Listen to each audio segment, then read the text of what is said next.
Hare Krishna. Welcome everybody to Daily Srimad Bhagavatam class.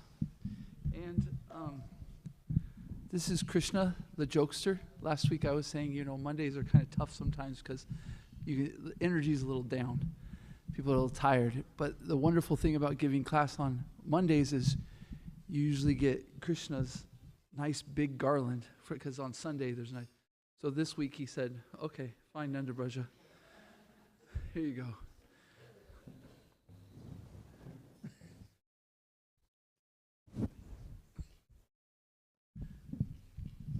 I'd like to welcome Starry.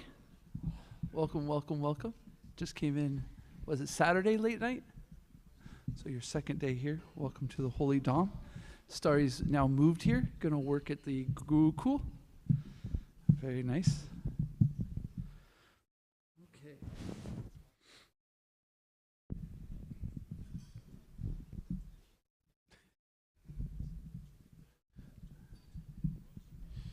You got to take in consideration the lean. Okay.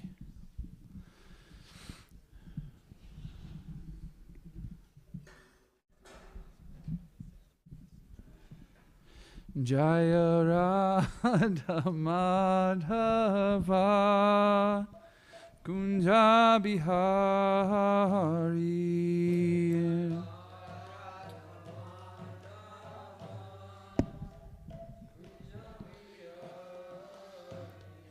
Jaya Radha Madhava Kunja Bihari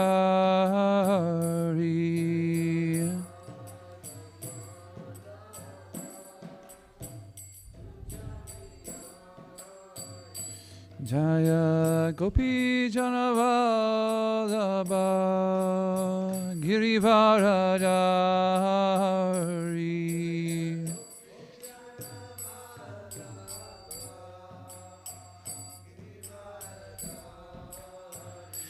Jaya Gopi Janavallabha Girivaradari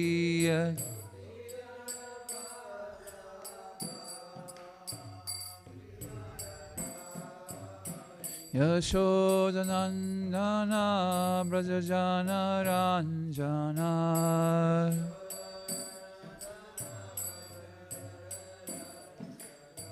Yashodanandana Brajajana Ranjana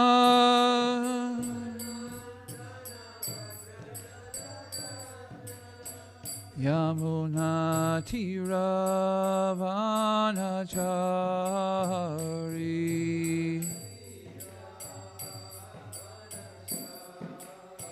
Yamuna Tiravanachari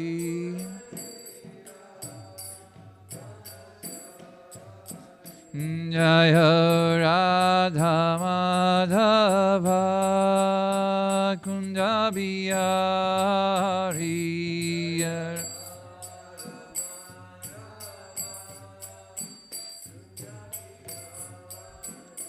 Jaya Radha Madhava Kunja Bihari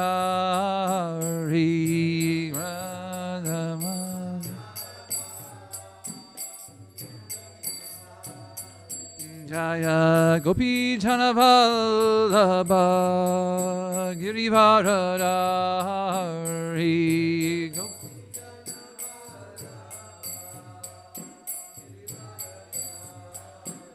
Jaya Gopi Janavallabha Girivaradari Gopi Janavallabha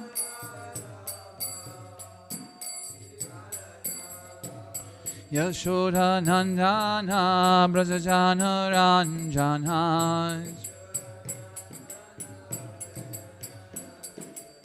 Yashodanandana Brajajana Ranjana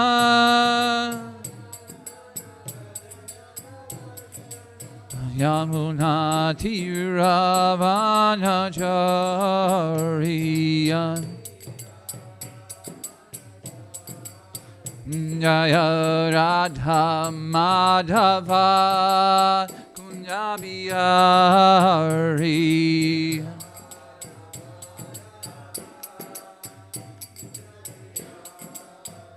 Jaya Gopi Janavallabha Girivaradari Gopi Janavallabha Yashodhanandana Brajajana Ranjana Yamuna Tiravanachari Hare Krishna, Krishna Krishna, Hare Hare, Hare Rama, Rama Rama, Hare Hare, Hare.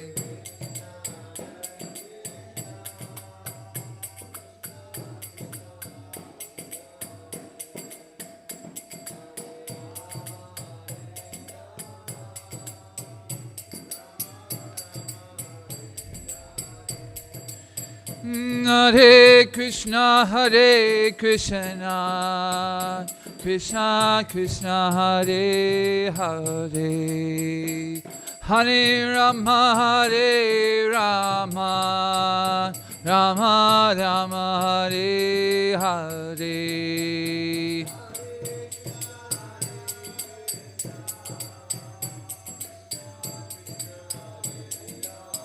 Hare Hare Rama Jaya Radha Kalashanji Radha Kalashanji Shri Radhe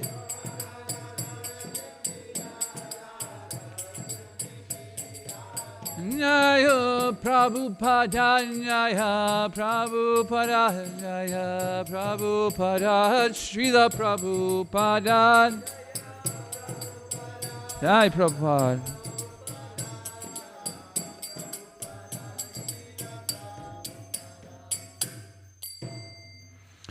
Shri Radhamadhava ki jai, Srila Prabhupada ki jai. Om Namo Bhagavate Vasudevaya.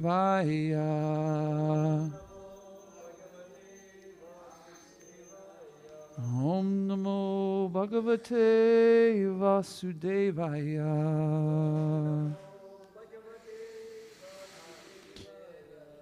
Om Namo Bhagavate Vasudevaya.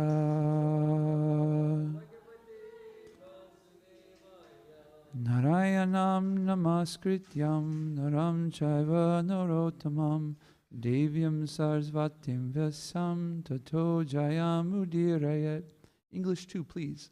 Before reciting this Srimad Bhagavatam, which is the means of conquest, one should offer the respectful obeisances unto the personality of Godhead, Narayan, unto Narayan Rishi, supermost human being, unto Mother Saraswati, the goddess of learning, and to Sri Vyasadeva, the ostler.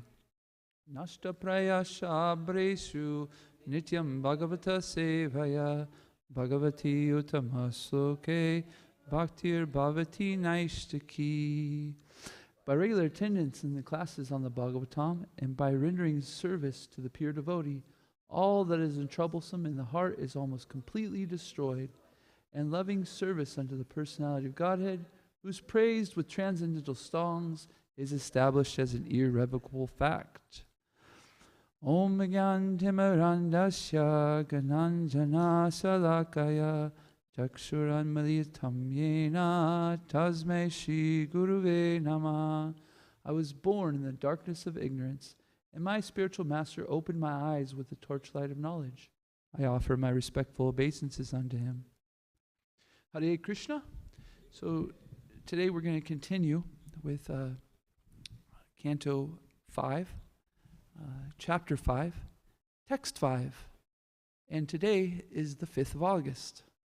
So, if 5 might be an important number for you today, maybe.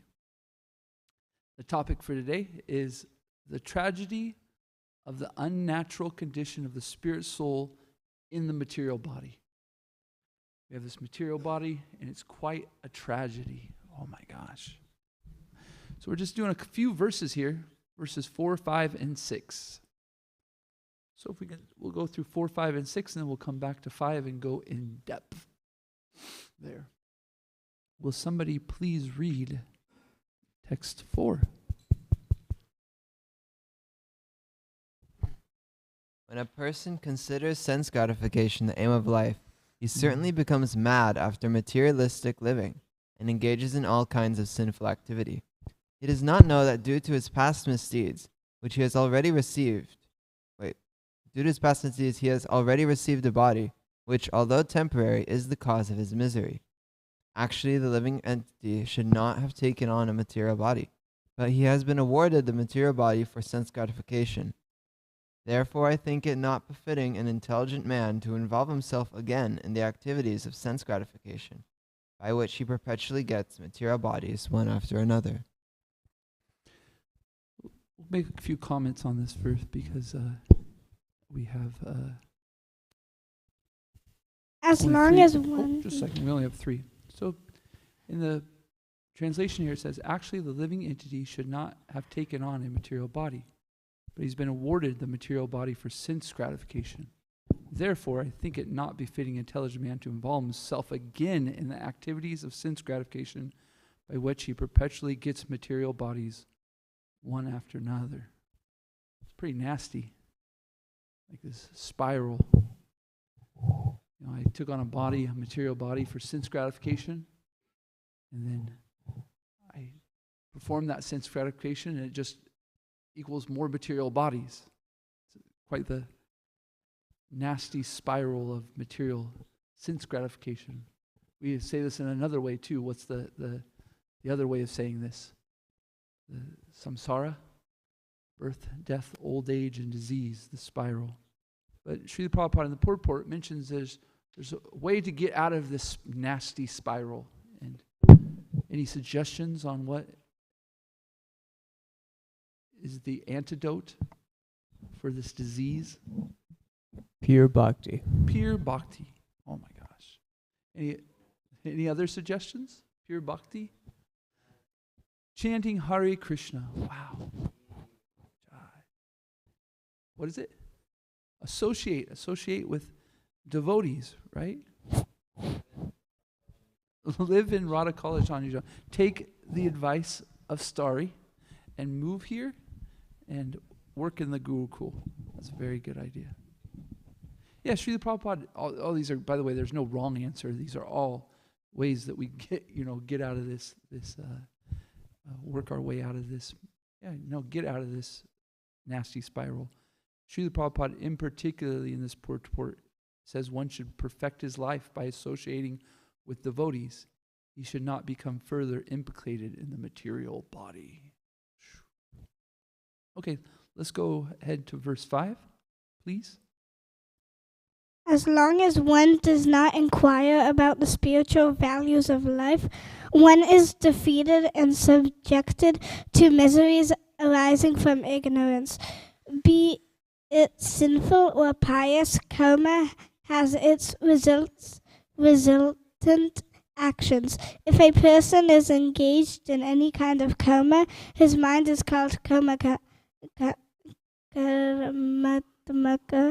colored with fruitive activity. As long as the mind is in pure consciousness, is in clear, and as long as one is absorbed in fruitive activity, he has to accept a material body. We'll come back to this. Yes, very nice. We'll come back to this verse. I'm not going to mention it when we go deeper into it, but one thing that really interests me in this is that the mind is called karma atmaka, colored with fruitive activities. It reminds me of the analogy we use of glasses, right? We have glasses and we put on certain glasses, and the tint of our glasses will show us the world, right? And so the mind and our activities are tinted by the 3 modes of material nature, and so we're all putting on different glasses and we're colored with fruitive activity. Interesting. Okay, let's go to verse 6, please. When the living entity is covered by the mode of ignorance, he does not understand the individual living being and the supreme living being, and his mind is subjugated by fruit of activity. Therefore, until one is loved for the Lord Vasudeva, who is none other than myself, he is certainly not delivered from having to accept a material body again and again. So, who is Sabadev talking to right now? He's talking to his sons, right? And he's, man, these first 6 verses are, I mean, it'll go on, but oh my gosh. It's like, just like amazing, right? And so at the end here, he's saying, he is certainly not delivered from having to accept a material body again and again. And this has to do with the topic of today, right? Of the material body and the drag of the material body, you could say. But what does he say is how do we get unstuck from the situation? What happens? Or what do we need to do? We're stuck in this situation until what happens, Dustin? Until one is love for the Lord. One has Lord Shri love Krishna. for the Lord. Wow. And if we go, I really suggest if you have a moment after, at some point, is read this purport. Srila Prabhupada talks about association again, but he doesn't just talk about association of devotees. Well, this is associated with devotees, but he talks in particular about the guru and about how Krishna is sending the guru to help us to get unstuck from this material body. It's a beautiful purport. I really highly suggest reading it if you have the time. Okay, let's go to verse 5, please.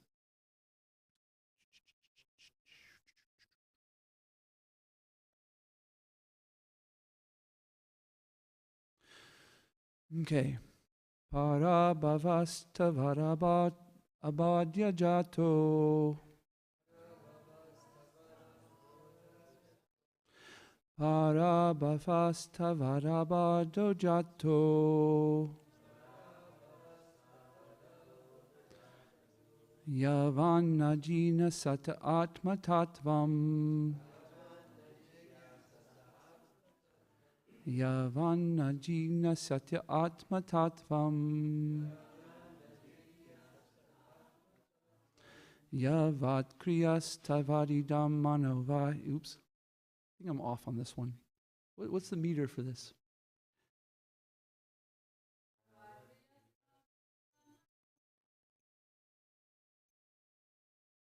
Okay, we'll start all over. Prabhav. No, I'm going to be stuck. Prabhav fastavad abaro jratu. Yavanajina sata atma tattvam. Yavat kriyastad vedinam manovai. Karmatmakam yena sarira badnaha. Anybody else?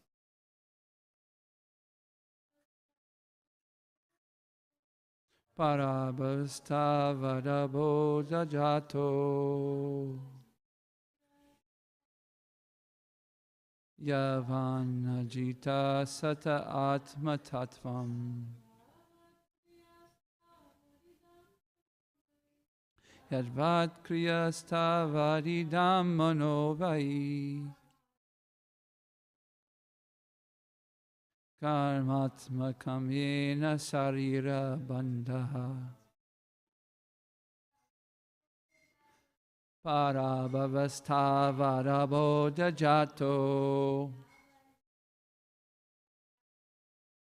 Yavanajina sata atma tattvam. Yavat kriyastha varidam manovai. Karmatmakam yena sarira bandhaha. Any recognized words in this verse right here? Bandhaha. What is this bandha? Huh? Bondage. Yeah? What's the word right before it? Where do we hear that? Mind? Okay. Any other recognized? Oh my gosh.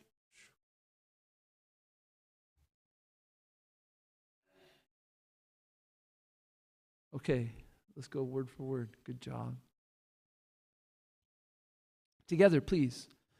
Parabhavaha, defeat, misery. Tavat, so long.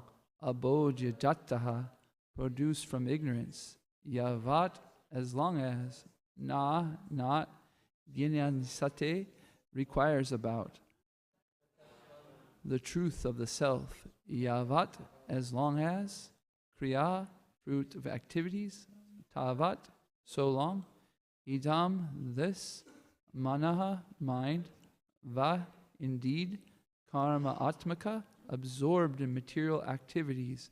Yena, by which. Sarira bandha, bondage in the material body. Translation and purport by His Divine Grace, A.C. Bhaktivedanta Swami, Srila Prabhupada Ki Jai. As long as one does not inquire about spiritual values of life, one is defeated and subjected to the miseries arising from ignorance. Be it sinful or pious, karma has its resultant actions. If a person is engaged in any kind of karma, his mind is called karma atmaka, colored with fruit of activity. As long as the mind is impure, consciousness is unclear, and as long as one is absorbed in fruit of activity, he has to accept a material body. Purport.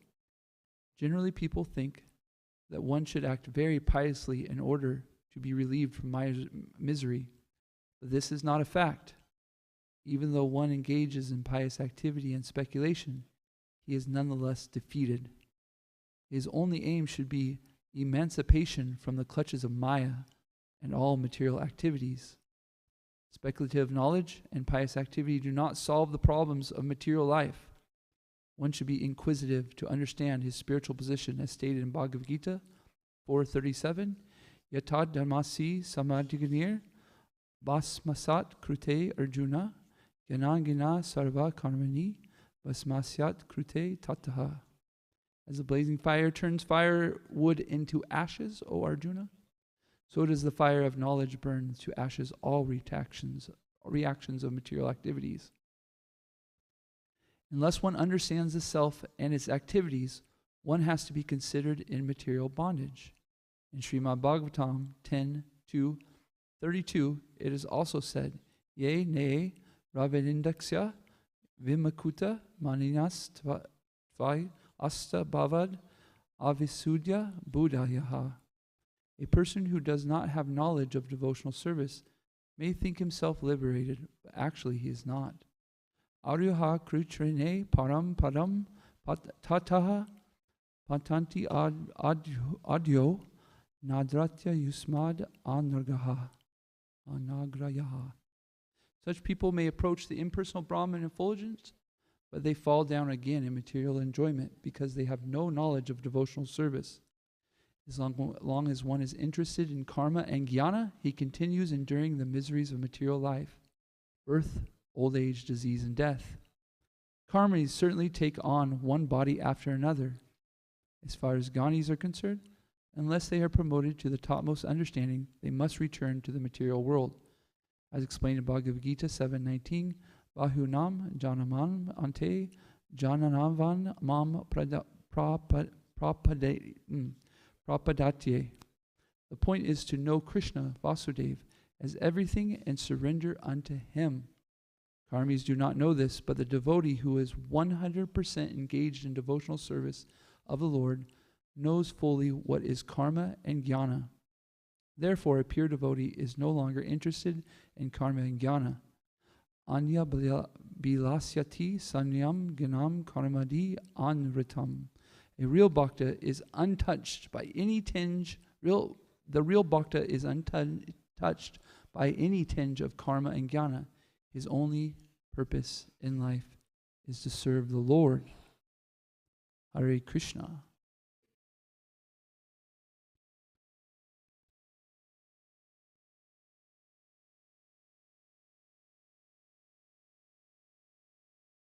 So Srila Prabhupada mentions this, really dives into karma and jnana in this purport, huh?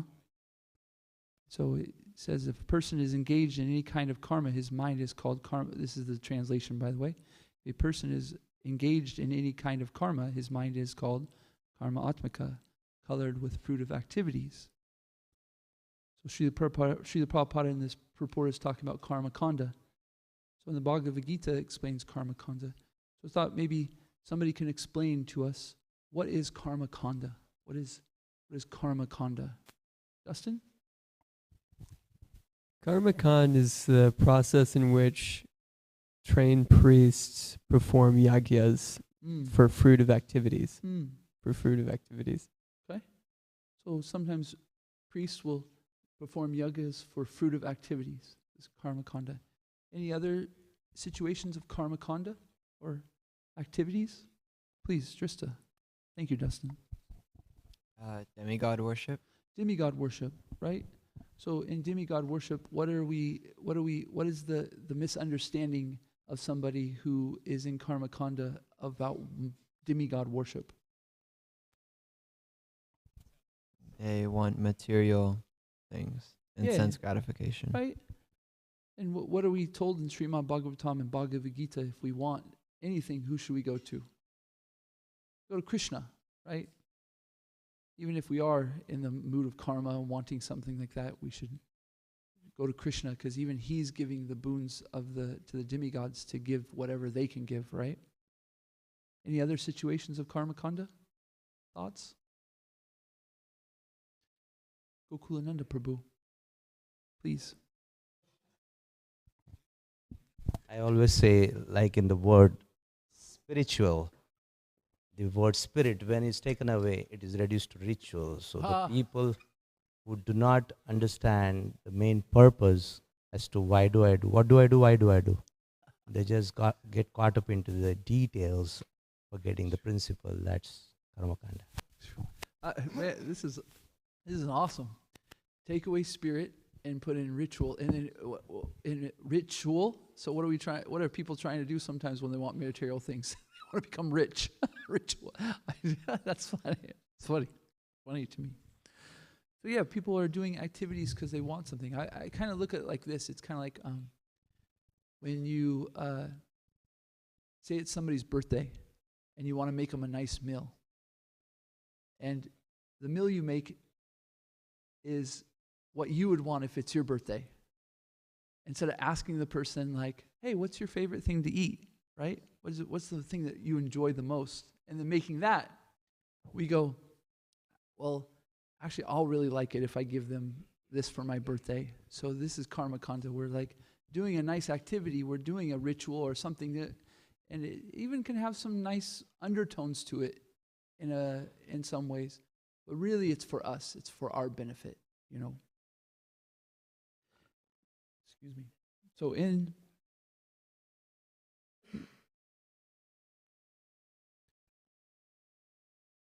Srila Prabhupada is also mentioned Ghana, and I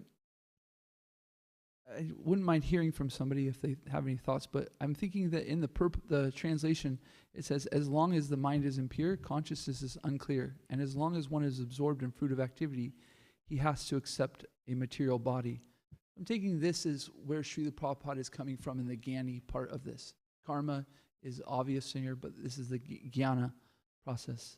So I was wondering if maybe we could hear what is Jnana Yoga? What's Jnana? What's the goal of the Jnani, or what is Jnana Yoga?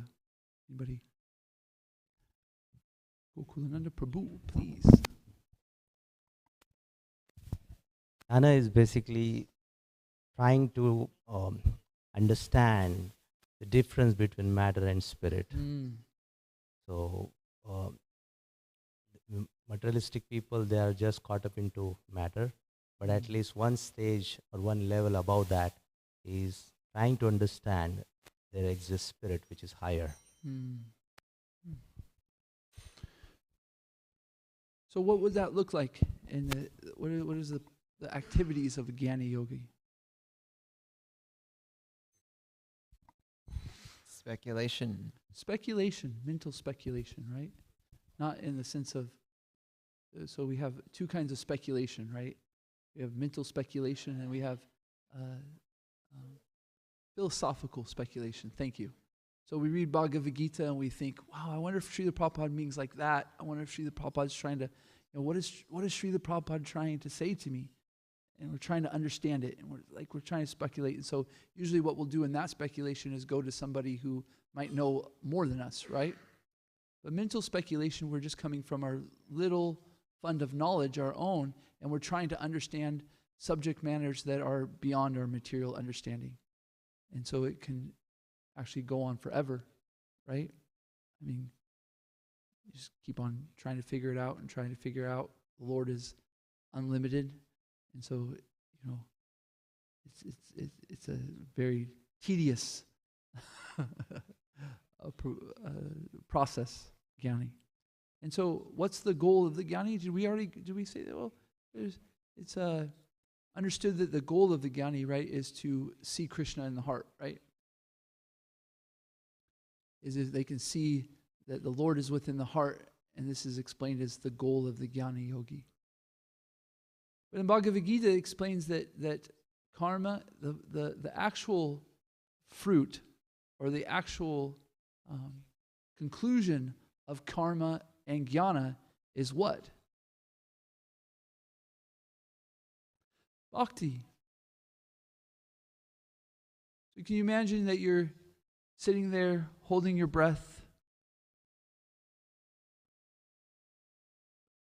meditating in silence for so long, and you finally, it clicks, and you say, oh, I should perform devotional service.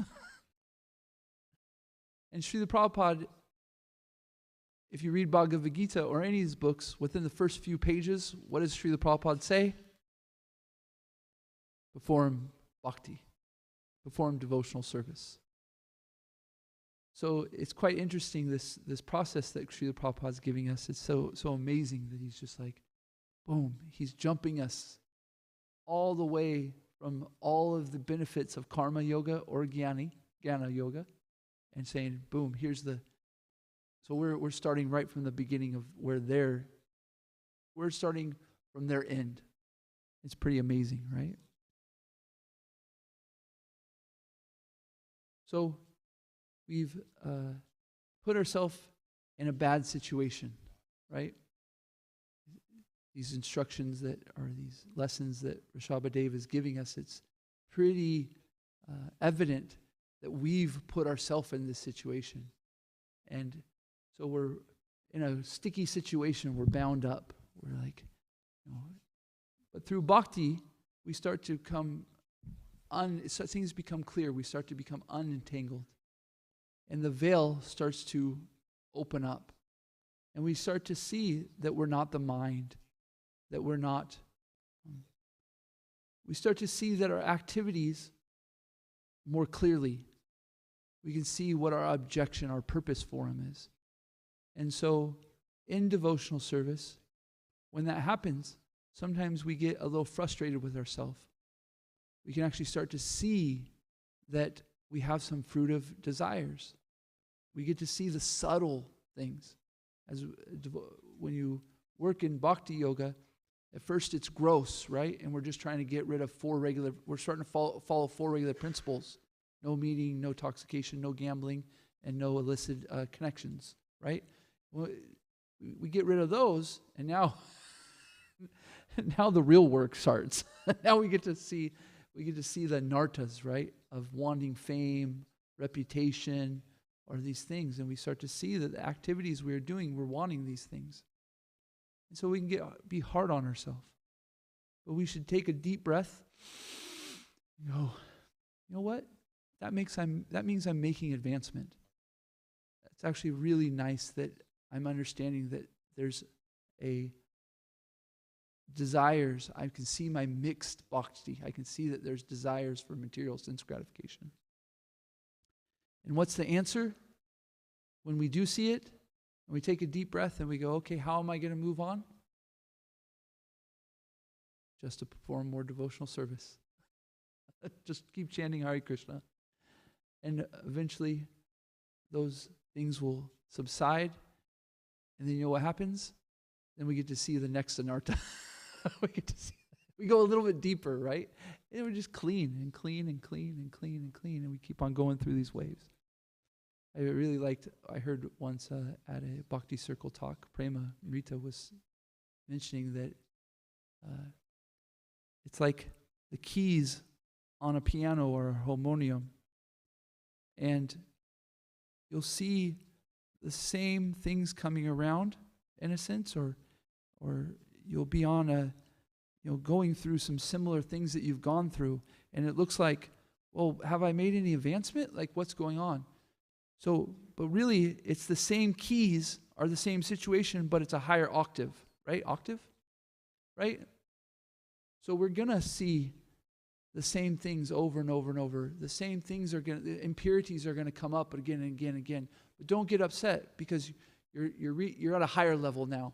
Like Ajit Prabhu likes to mention that we're in a video game, and so we're like taking on like the next high, the same boss, the same enemy, but he's a little bit stronger.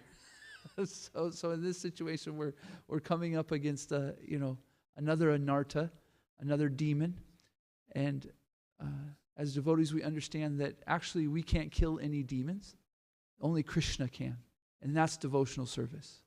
That's the process of chanting.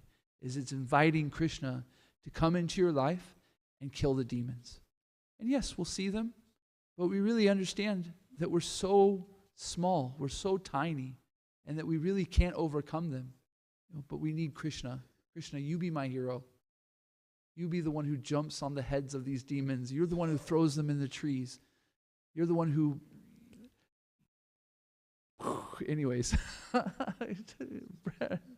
Right? Pulls them apart, punches them. Krishna, you please do that to my demons.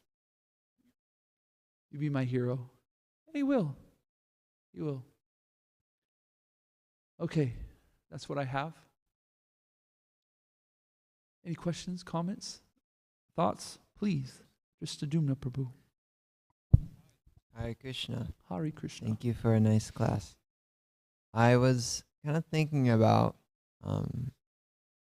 like preaching, and that we're trying to give this knowledge to people, and kind of like what Rishabhadev is saying is that we have to get rid of any kind of karma, or any kind of fruit of activity, or any kind of speculation. And Prabhupada in the purport was quoting Anya Bilashita Shunyam Jnana Karma Dinavratam. So nothing but bhakti.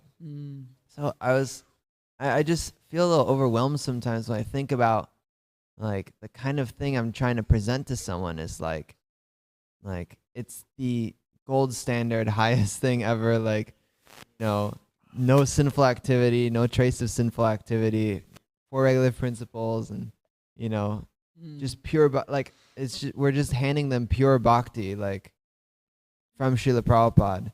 And so sometimes I'm like, how can anyone ever, like, receive this? Or how can anyone, like, even apply this, that, like, you can't have any tinge of self-motivation or any, so maybe if you have any thoughts on that, how we can not be, I guess, discouraged, right? I don't know. Whatever you think.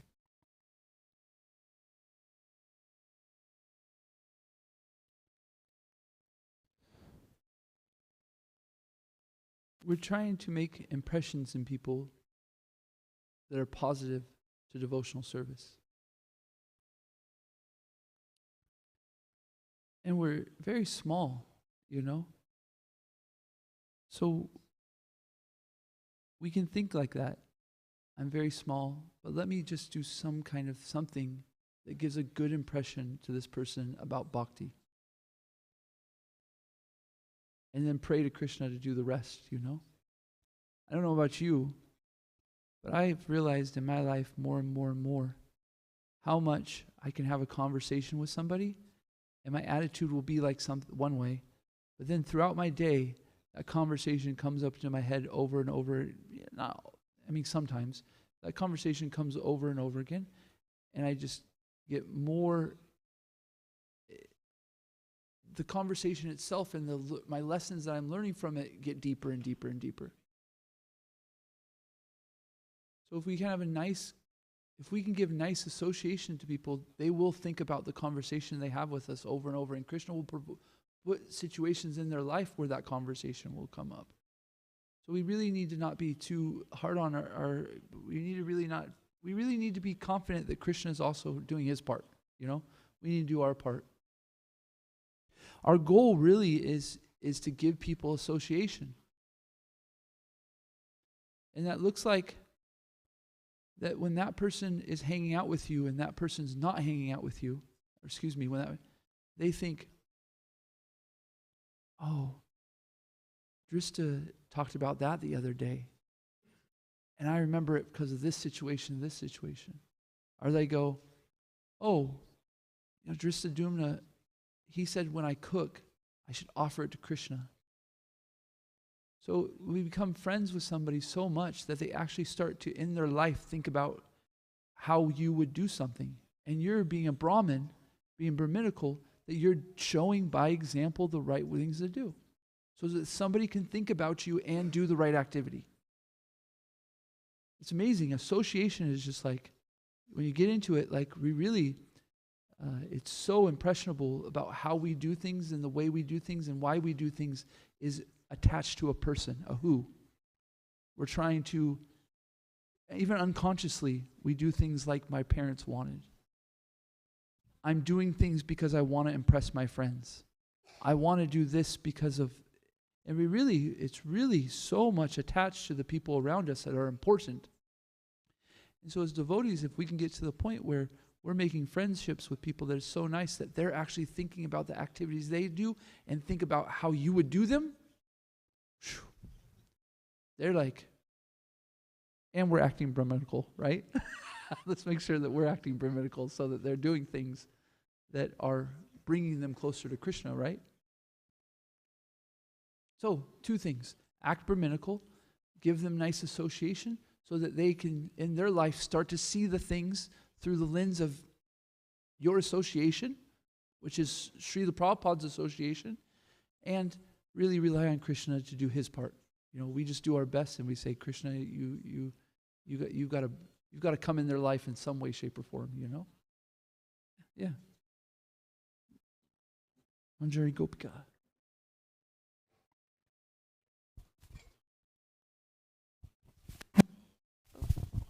Is it on? Okay, sorry. Haribol.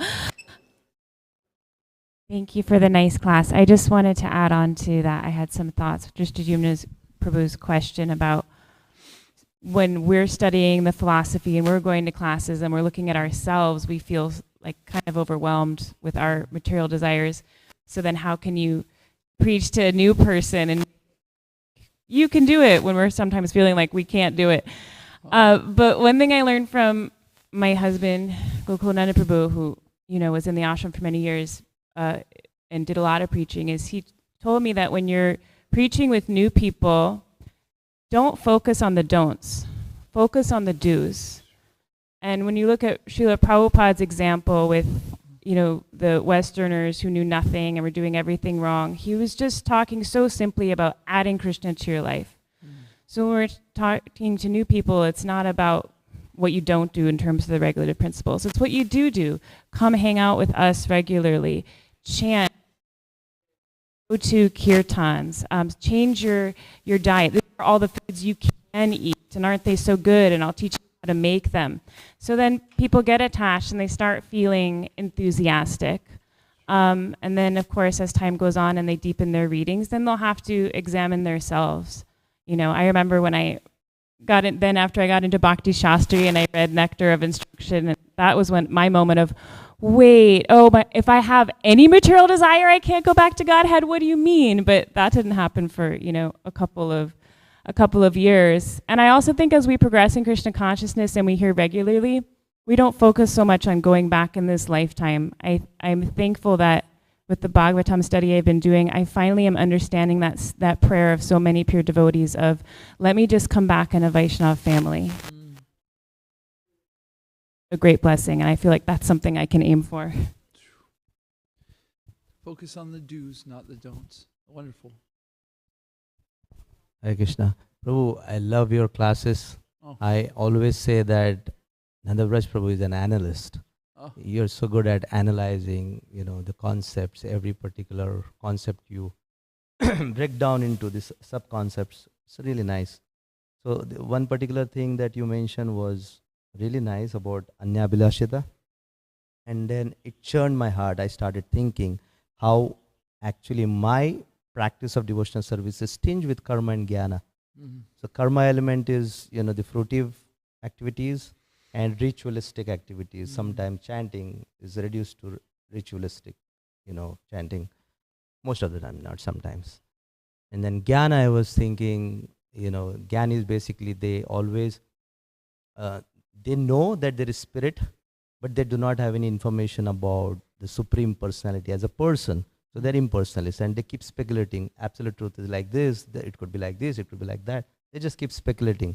So that speculation also is creeping into my practice when I'm not, there is the quality of integration, right? Integrity.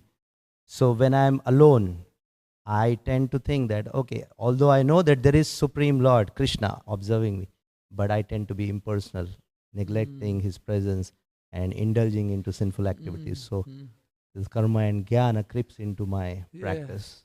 I know, I appreciate this point. I've also noticed too, is like, I start talking to Krishna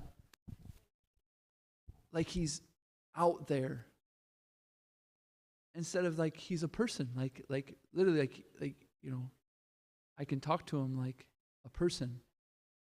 I don't know if that makes sense a little bit, but sometimes I have a tendency to talk to Krishna like he's like the impersonalist and all pervasive. Oh, Krishna, instead of, oh wait, oh Krishna, I really could use some help, in this situation, or I could use some understanding on this.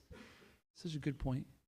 Thank you so much for the kind words also, Prabhu. When your wife was speaking and she spoke on the do's and the don'ts, and I was thinking, this really is Gokulananda. He's so tolerant that he would only think of the do's. You know what I mean? Don't worry about the don'ts. Don't worry about these things.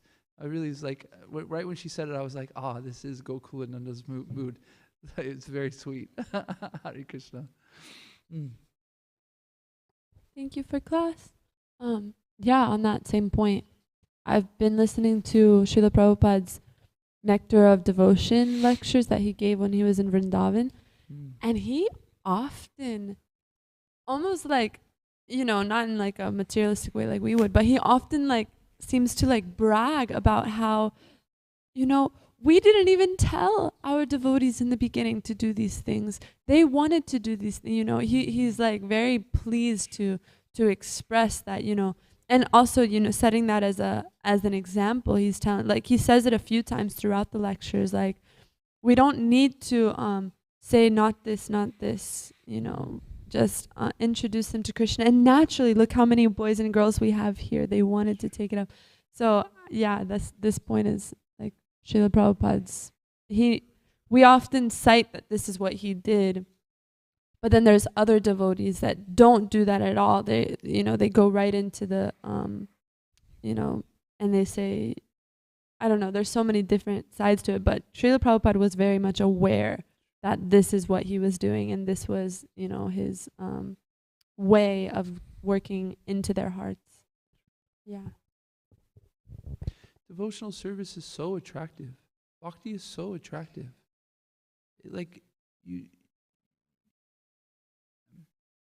Obviously I'm working to it, but I've seen people and I've seen how it's changed my life. You learn some discipline, you learn to speak in a way that's actually nice to people. You start to appreciate people more. You start to have some, maybe I said discipline in your life. You start to become happy. You're like, oh wow, I'm smiling like almost all the time. My heart's like, I feel joy inside. It's like, oh my God. And then you just live that. And people are like, hey, what's up with you? And Srila Prabhupada was doing this perfectly, right? So you just be like, I want to do what that person's doing. I want that. You know what I mean? So it's just really, I appreciate this point that Srila Prabhupada has really given us such a perfect process, perfect attitudes, a perfect way of living It's just so attractive that it not only makes us happy, people around us just can't be helped but be happy too. You know, they were like, what? You know? And then we just do that and associate with people, right? They're preaching. Wow. 8:30. Bam. Okay. Srimad Bhagavatam ki jai. Srila Prabhupada ki jai. Gaura Pramanande Hari Hari Bol. Vanchikalpatarubhyascha. Kripa Sindhubhyevacha. Patitanam Pavanebhyo. Vaishnavebhyo Namo Nama. Antikoti Vaishnava Vrinda ki jai.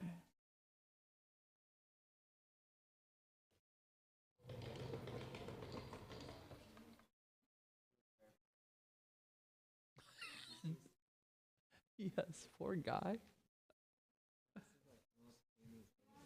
Oh, and that poison ivy.